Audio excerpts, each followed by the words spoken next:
nhá khá mà số đó cao nghề của mọi chị lại đối xin em đã mà chị đối giả cao nghề mà la rồi nét khát rồi chế tài à thì xí bên này là nếu khá mà chị mấy số đối xin nếu chị cả lối rồi thì chả mà miệng à nhá mà cho nó anh nói lắp ba đấy nét khát đi cô na cả quên lên lên đi na quên lên lên đấy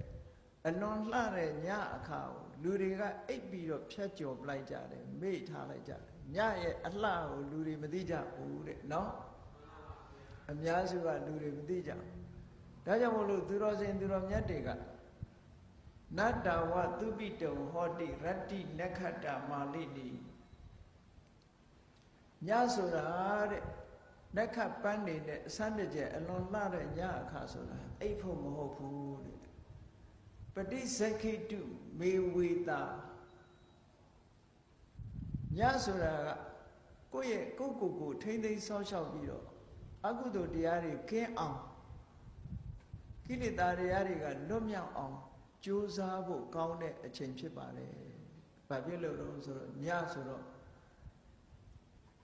ရာသီဥတုကလည်းအေးချမ်းတယ်နေ့လိုမပူအေးမြတယ်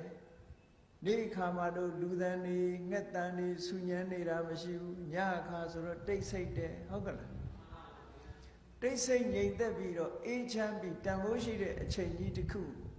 အိပ်ပြီးတော့ဖြတ်ကျော်ပြစ်လိုက်တာအစာစားထားလို့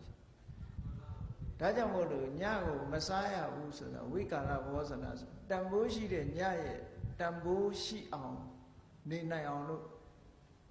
ရည်ရွယ်တဲ့ကိစ္စတစ်ခုပဲเนาะ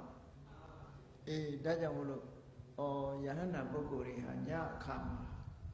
သုံးဆောင်ခြင်းမရှိကြဘူးမွန်လွဲတဲ့အချိန်မှာသုံးဆောင်ခြင်းမရှိကြဘူးငါလည်းပဲဒီကနေ့ယဟန္တာပုဂ္ဂိုလ်တွေရဲ့